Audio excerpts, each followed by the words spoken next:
Thank you, everyone, for joining us this evening for another lecture in our online lecture series. Our topic for this evening is the religious vocabulary in Plutarch's Moralia. And our speaker for this evening is Dr. Adamantia Katsoula, who studied history and archaeology at the National and Kabbalistry University of Athens before following up her studies with postgraduate studies at the Philology Department of the University of the Peloponnese, where she received a specialization in ancient Greek philology.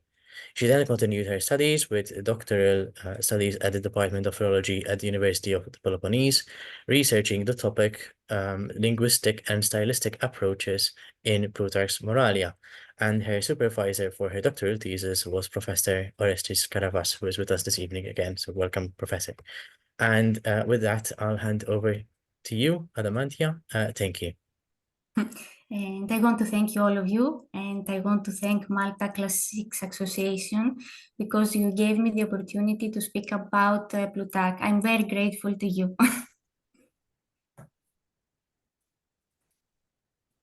Okay. Can I start my speech?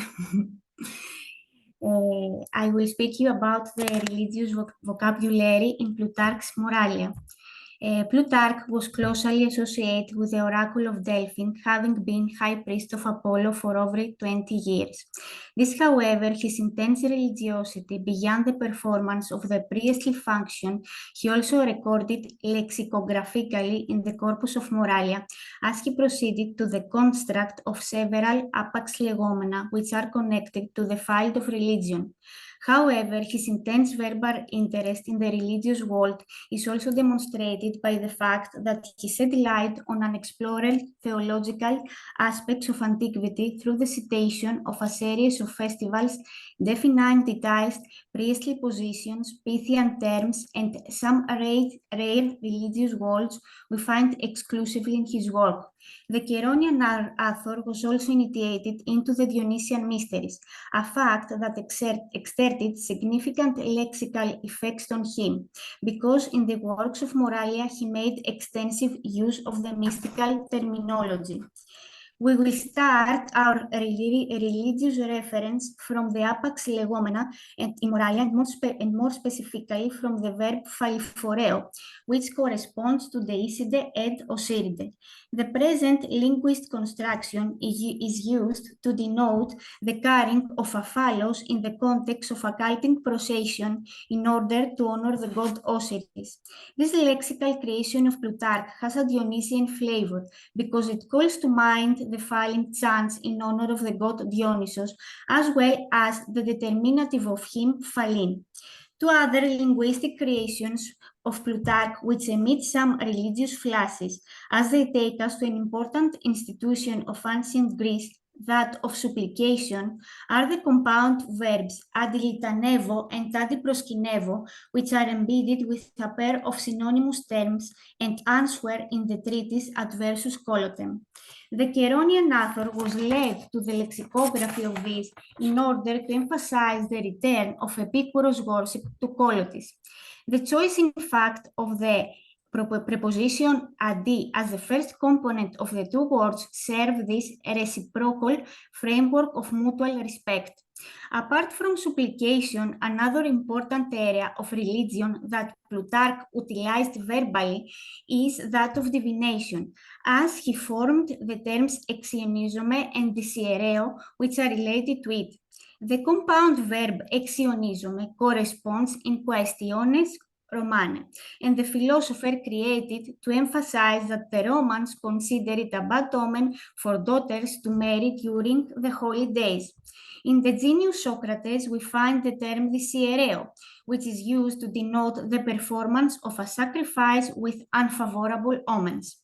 For some of his linguistic constructions, which are related to the field of religion, Plutarch used the preposition sin.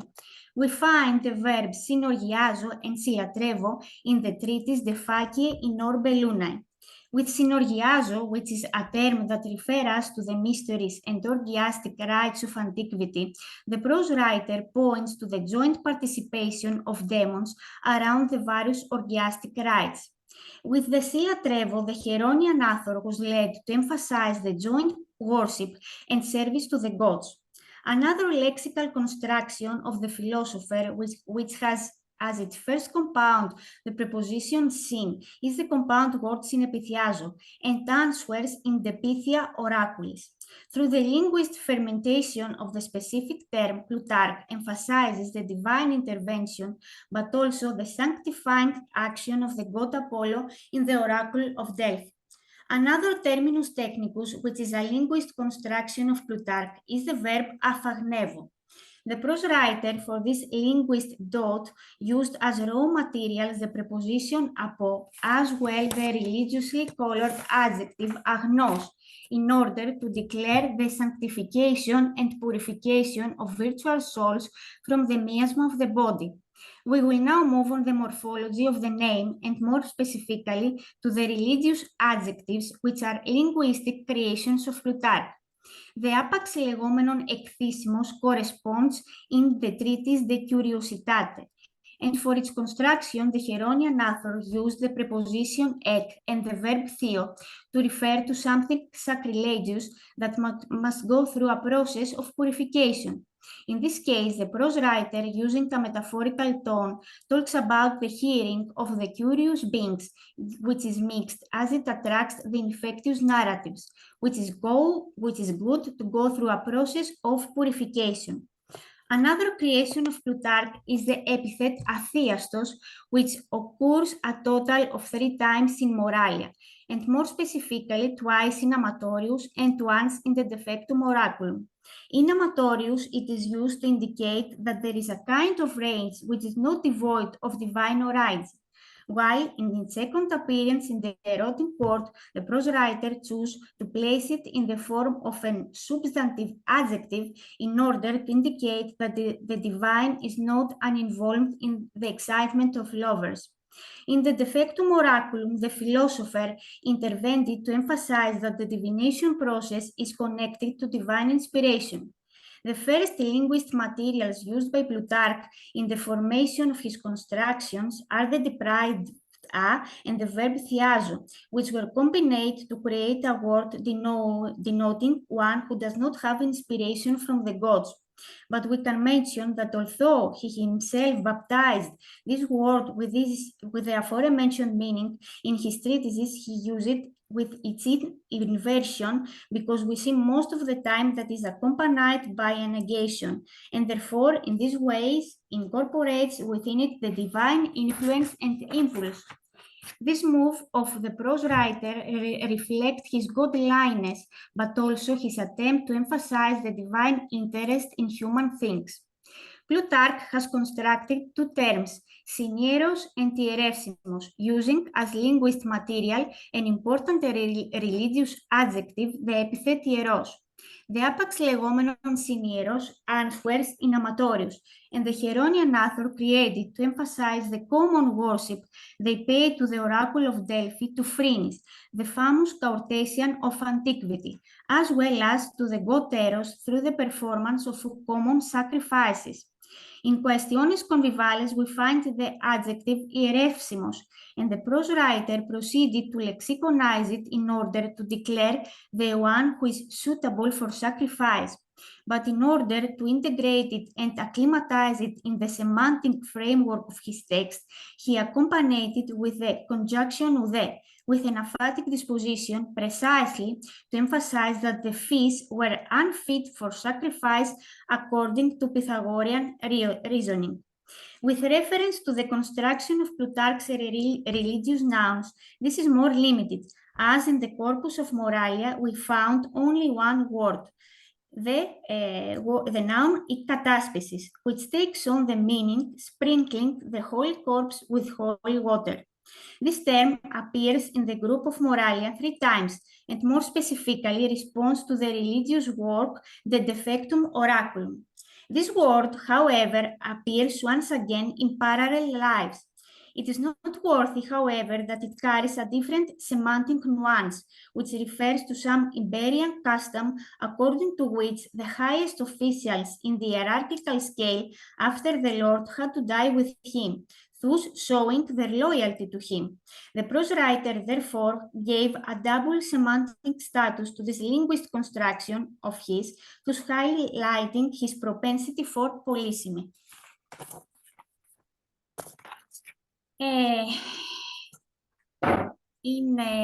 And now you will see a table after kataspisis, which contains the aforementioned religious άπαξ λεγόμενα. We see the verbs αντιλιτανεύω, αντιπροσκυνεύω, αφαγνεύω, δυσιερέω, εξιονίζομαι, συλλατρεύω, συνεπιθιάζω, συνοργιάζω, εντφαλιφορέω.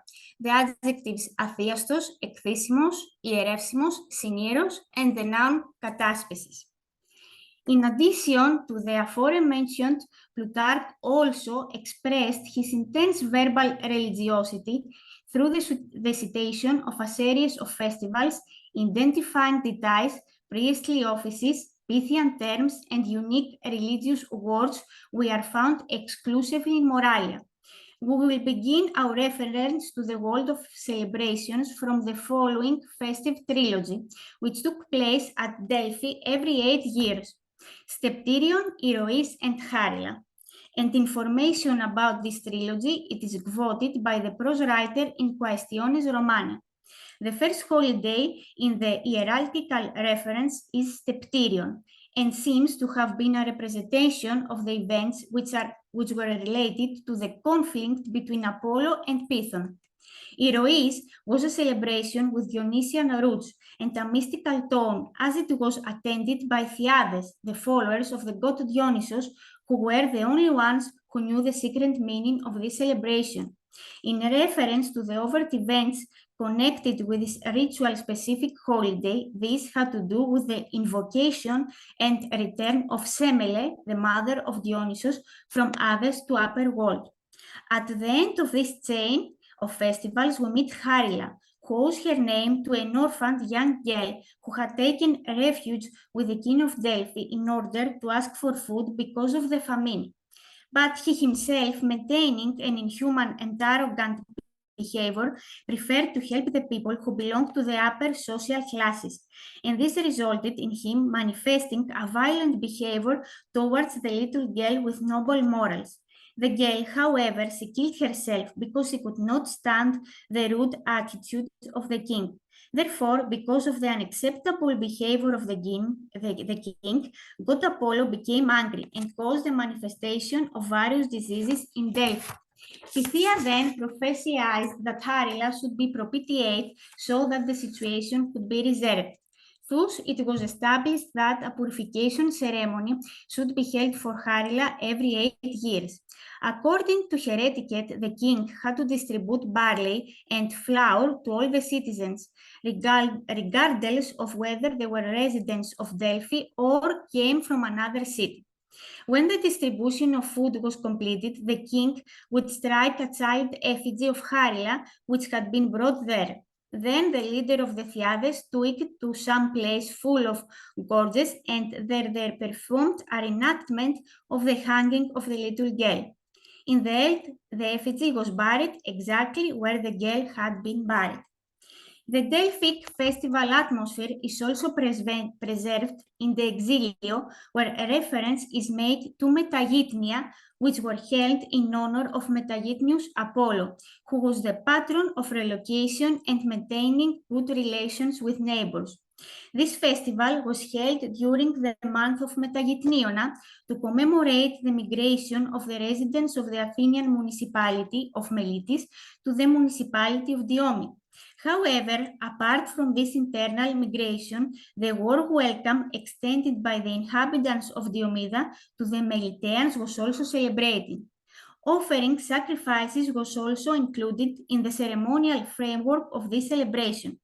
In addition to the rare holidays associated with the god Apollo, Plutarch in Moralia also wrote information about some unknown holidays which they were related to the god Dionysus. One of them was held in Boeotia in honor of the Agrionian Dionysus, and information about Agrionia can be found in Quaestiones Convivales, Quaestiones Romanae, and Quaestiones Graecae. In Questiones Convivales, we are informed that the women during this celebration were looking for the god Dionysus because he had fled. But when they had now come to the conclusion that the god of the vine had taken refuge with the muses, they partook of a dinner and proposed riddles to one another with the aim of imparting a pedagogical mood to their discussion. In Questiones Romane, we are informed that on this particular holiday, the use of Phoebe was allowed due to its connection with Dionysus, while in the temples of the other Olympian gods, not only its use, but also its existence as a plant was prohibited. Another piece of information we get is that the majority of the ceremonies related to the celebration of the Agrionia took place in the evening, like those of Nyctelia, another Dionysian celebration. In Questiones Graecae, Plutarch mentions that the inhabitants of Orchomenos, within the framework of the festival of Agrionia, decided to reenact the flight and pursuit of the Miniades by the priest of Dionysus, who held a sword, and in fact, any woman he captured had the right to kill her. According to Plutarch's personal testimony, in his time, a priest named Zoilos killed one of these women. However, this act of his constituted sacrilege as a result of which he himself died and his family was stripped to the priestly office. Phalliphoria is another celebration which is also connected with Dionysus and answers in Deicide et Onsiride. This specific word is άπαξ λεγόμενων because Plutarch wanted to construct a linguist creation which refers to a Greek holiday in order to compare it with the corresponding Egyptian type, that of Pamilia. Phalliphoria were a phallic procession within the festive context of the Dionysian holidays. It is worth mentioning that the phallos played a central role in this celebration as a symbol of fertility and production. In the treatise Adversus Colotem, Plutarch talks about Phosphoria. This celebration was held in honor of the phosphor gods, or was a celebration during which there were processions with torches. It is worth noting that the phosphor gods include Apollo as the god of light, his sister Artemis, as well as Hecate. Apart from the occasional sayings and the religious map of the rare holidays, Plutarch also captured his intense interest in the world of religion through the presentation of a series of definite deities which are found exclusively in his work. A group of such nicknames has as the second synthetic part the verb gignomen, and it's about the following words: Alligenis, Εβδομαγενής, and Κορυφαγενής. The epithet Alligenis corresponds in Questiones Convivales and illuminates some important detail from the birth of the goddess Aphrodite, as it is used to denote the birth of the goddess of beauty from the sea and her connection with the south. In Questiones Convivales, we detect the determinative Εβδομαγενής. This word is associated with the god Apollo, who had received this name because he was born on the 7th day of the month. The god of music seems to have been directly connected to the number 7, as can be seen from his aforementioned name, and this is also confirmed in the Apud Delphus, where Plutarch makes a relevant reference. In Questiones Graecae, we are informed that before the monthly oracles were established, the only month in which oracles were given was Vicius or Pisius. On the 7th day of the month in question, Pythia prophesied, and this day in the Delphi area was considered as the birthday of the god Apollo. The determinative Κορυφαγενής is found in Deicide and Osiride and is attributed to the goddess Athena. This name is probably connected with the birth of the goddess from the head of her father Zeus. Here, however, we observe an interesting tactic of the Pythagoreans, who used the names of the gods to baptize shapes and numbers. In this case, the name of the goddess Athena is used to name the equilateral triangle as well as the adjectives that accompany it, Κορυφαγενή and Tritogenia. Another rare epithet is the word katewnastis, which is associated with the god Mercury and answers in Amatorius. Within the context of the argumentative and evidential disposition regarding the divine quality of love, Plutarch presents a series of examples to prove that for every human circumstance there is also the corresponding responsible deity. Thus Hermes was responsible for transporting the dead to the underworld. The author, in a synonymous atmosphere, in addition to the well-known name Psychopobos, presents us the determinative katewnastis, which in turn underlines the funerary quality of the messenger of the gods as a bearer. In Moralia, we also find a series of priestly offices which do not appear in other works of ancient Greek literature. In the treatise Anseni Respublica Gerenta Sit, we found the female priestly offices Melieri, Ieri, and Parieri, which were associated with Artemis of Ephesus. Plutarch, wishing to emphasize that the course of a complete political man passes through various stages and gradations, lists these Ephesian priestly offices in stages. Melieri, as indicated by the composite parts of which it is composed, Melo and Ieria, is the probationary priestess. Ieri is the active priestess, and Parieri is the former priestess. Another rare priestess that Plutarch mentions is Hypekavstria and corresponds in Quaestione Graecae. Hypekavstria was a priestess of the goddess Athena in Solos and was responsible for performing some sacrifices and rites with the aim of removing evil.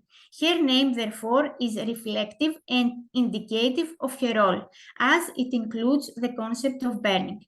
In Quaestiones Graecae, Plutarch also mentions a male priestly office, and more specifically that of Chrysologus among the Opuntians. As the word itself informs us that the priestly function is associated with barley, since this official, in addition to performing sacrifices, was responsible for offering barley as aparche, the gifts that they were offered to the gods from the first harvest of their products of the primary sector. In addition, the distributive votes on men and to they emphasized that there were two priestesses who were responsible for performing sacrifices, one responsible for those related to the gods and the other for those related to demons. Plutarch in Moralia also sheds light on some small lexicographical information which is related to the Pythian world in the Pythia Oraculis. In this treatise, Plutarch refers to certain Pythian lexical terms which do not correspond to any other written text of ancient Greek literature. Through a disconnected figure, we are informed that the Pythia called her fellow citizens Pyrrhikaos, and the Spartans Ophiovorus, and the man Oreanas.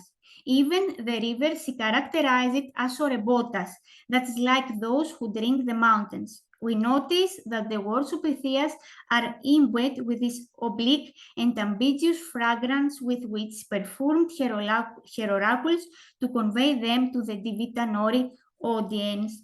In Moralia, we also find some rare religious words such as Fivonomeome, which corresponds to the Apud Delphus.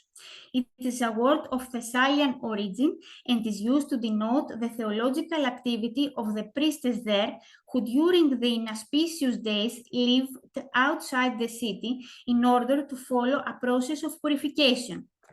In Praecepta Gerenta Republicae, the religious term enagikos is found, which takes on the meaning relating to someone cursed. This word is not a lexical creation of Plutarch, as he chooses to present it through an evocative verb, and in this particular case with the participle prosagorephédon. The religiously colored adjective incorporates within itself the concept of miasma and sacrilege, as the second compound part of which it is composed also states, and is not another from the archaic noun agos. This linguistic term has been placed in a paradigmatic context related to the personal conflict between Cratias and Torsilaus at Delphi.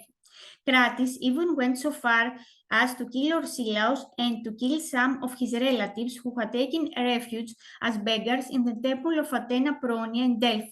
This act did not go unpunished because the inhabitants of Delphi in their turn killed Cratias. Therefore, the money used to build the lower temples at Delphi was labeled enagika because it borrowed the brunt of this defilement. Another religious word which is found exclusively in the work of Moralia is the term periskylakismos, which is a way of purifying individuals through their contact with sacrificed little dogs while they are going around in procession in the framework of celebrations of Hecate. In Questiones Graecae, we found the noun eknisma, which is connected to a local funeral costume, which took place in Argos, according to which those who had lost a relative or friend had to first offer a sacrifice to the god Apollo and after 30 days to Mercury. Within this ritual context, they decided to remove meat from the sacrificed animal and cook it in another hearth for purification purposes. This grilled piece of meat was called egnisma. And now I will see you with the help of Malta Classics Association, one table which contains the aforementioned rare religious words. In the first column, we see the series of holidays: Agrionia, Erois, Metagitnia, Stepterion, Phalliphoria, Phosphoria, and Charila. In the second one, the definite details: Αλληγενής, Εβδομαγενής, Κατευναστής, Κορυφαγενής. The priestly positions Ieri, Chrysologus, Melieri, Parieri, and Tipekavsteria. The Pythian terms Oreanas, Orebotas, Ophiovorus, and Pyrrhikaos. And the words Egnisma, Enagikos, Periskylakismos, and Fivonomeon. But Plutarch's lexical interest in Moralia for the area of religion is also evidenced by the strong use of mystical terminology, because the prose writer had received significant influence from it, as he participated together with his wife Timoxena in the Dionysian Mysteries, which he also characteristically states in Consolatio ad Uxorem. There are in fact passages in the ergography of Moralia in which we observe a gathering of mystical terms. One such example is the following passage from the Tranquillitate Animi. In addition to the religious terms agiotaton and theoprepestaton, Plutarch included in this passage the sacramental words misis and teleti, which were used to characterize the entry of those who wished to be initiated into the world of mysteries. In this moral work of Plutarch, they are used metaphorically because life introduces us to the mysteries of animate and inanimate beings. Another sacramental term we trace is the verb mystagogeo, and the author again placed it in a figurative mood in this text in order to emphasize that God initiates people into the mysteries of the cycle of life. Through the use of mystical terminology in this passage, the philosopher wanted to convey to his readers message with timeless power, and above all to emphasize that they should be godly and surround their lives with manifestations of joy and not with sorrows. Through the use of mystical terminology, Plutarch tried to highlight the importance of various areas of human life, such as the philosophical. Such an intention of the prose writer can also be detected in the treatise Modo quis suos in virtute sentia profectus. Here, those who are compared are the people who are going to be initiated from those who wish to be introduced into the philosophical realm. The mystical terms that we find in this passage are itelumeni, those who would be initiated, as well as dromena and diknimena, which were some means and some ways by which they were led to initiation into the Eleusinian mysteries. More specifically, dromena were various rituals, and diknimena were what the priests shown to the initiates, such as various symbolic representations, such as the statue of the goddess Demeter, but also everything else that could be connected to her worship. In this section, the entry, therefore, into the philosophical space is likened to the initiation into the Eleusinian Mysteries. And according to Plutarch, initiation is the process that one must follow in order to join the crew and group of philosophy. The religious terminology, and in this case the sacramental, has a specific dynamic, and in this particular treatise it is used to demonstrate how important the philosophical space is. The political domain is another area whose importance Plutarch tried to emphasize through the use of mystical terminology. In the following simile from Anseni Respublica Gerenta Sit, we find the mystical terms meioumenos and mystagogeo, which are included in pairs with synonymous terms manthanon and meioumenos, didaskon and mystagogon. According to the Heronian author, the politician must follow educational steps corresponding to those to the female priestly offices melieri, ieri, and parieri in order to succeed in becoming a proper political man. The mystical terminology, therefore, inspired the writing pen of Plutarch because he clothed some of his political linguistic reference with a religious clause in order to give the necessary prestige to his words, but also to emphasize their importance. According to Plutarch, philosophical discourse must have mystagogic disposition beyond the political, as he mentioned in Deicide and Osiride, as well as Eros, as he notes in Amatorius. It is worth noting that in this treatise he did not use the verb mystagogeo, but the noun mystagogos. An important word of the mystery is orgia, which indicated the initiation rites and correspond to the treatise De Gloria Atheniensium and Adversus Colotem. A linguistic derivative of this work is orgiastis, which appears 4 times in Moralia. In the Defectum Oraculum, orgiastis is used to indicate and emphasize the participation of demons in sacramental rites. With this very concept of participation in the orgies, and in fact in those of Eros, we also find it in Amatorius. In Quaestiones Convivales, however, this mystical word takes on the semantic nuance of follower and ardent supporter. In this case, he declares the worship of Carneades towards the academy. We find a similar usage in Adversus Colotem to state that Aristodemus from Aegae was a fan of Plato. Within this orgiastic linguistic climate, we also mention the verb orgiazo, which is used in the sense of perform sacramental orgiastic ceremonies and express my adoration towards someone through orgies. This verb also sometimes emphasizes the intense participation of initiates in the mysteries. With this literal semantic nuance makes its experience in the writing space of Moralia, and more specifically, answers in anime and corporis affectiones in peiores, in poses suaviter vivi secundum epicurum, in the Defectum Oraculum, and in Quaestiones Convivales. In Moralia, Plutarch also used some derived words from orgiazo, and more specifically the verb katorgiazo.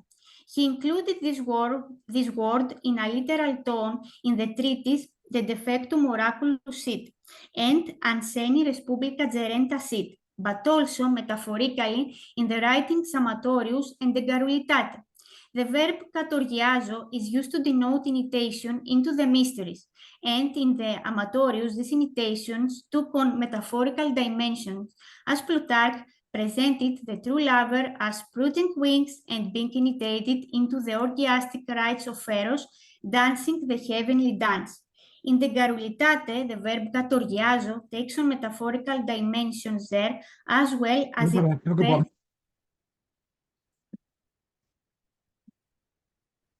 an initiation which is connected to the realm of secrets. In this work, Lena, the courtesan who belonged to the circle of Harmodius and Aristogiton and was probably the mister of one of two, is presented as initiate into the mysteries of the secret, which she may have shared with some members of the anti-tyrannical group, and did not she revealed in order not to endanger the lives of her friends. Plutarch, influenced by the mysterious lexical environment, was also led to produce his own orgiastic linguist creation. It is about the verb synorgiazo. The specific word corresponds in the treatise De Defati in Orbe Lunae and denotes the celebrations of sacramentals with others, and the preposition sin, which is placed in front, emphasizes the sense of togetherness. In fact, the participatory activity and interest of the demons surrounding the orgiastic rituals is emphasized here. Mystic is a mystical term which is used to denote the initiate in the various mysteries of antiquity. Plutarch in Moralia made use of these specific words in Amatorius, where it is placed in a mystical synonymous pair, erotos, orgiastes, and mystes, and in the treatise De Solertia Animalium. The word mystis belongs to the language family of mieo, a verb which we find with a literal mood in modo adolescens poetas audire debear, in the exilio, in the stoicorum repugnatis, in the tranquillitate animi, and in quaestiones convivales. Metaphorical glimmers seem to radiate in Anseni Respublica Gerenta Sit because the participle miumenos is used to denote an initiation which is connected to the realm of politics. The prose writer has placed a metaphorical tone and an infinitive mi thine in Amatorius because their reference is made to a mathematical type of initiation which we found included in a simile. The noun misis is also a linguist child of the same family, which literally corresponds in the tranquillitate animi, de superstione, and in the defectum oraculum. Another sacramental term used by Plutarch in Moralia is epoptia, which was the highest degree of initiation into the Eleusinian Mysteries.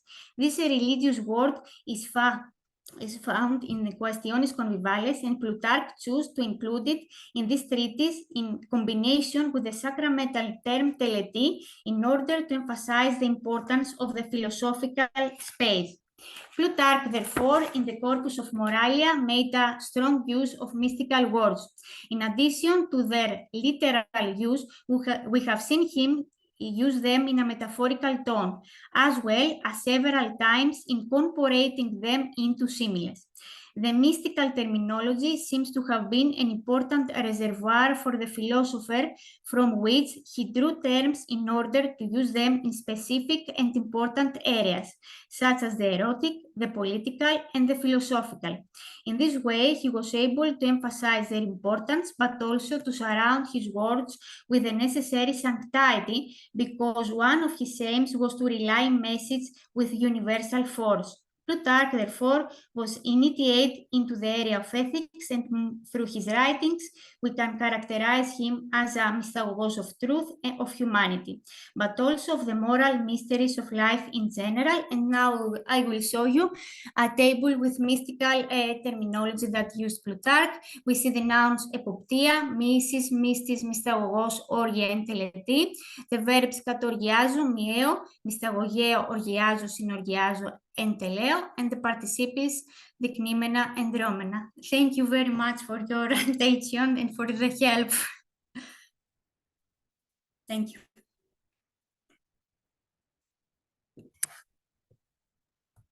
Thank you so much for that thought-provoking lecture.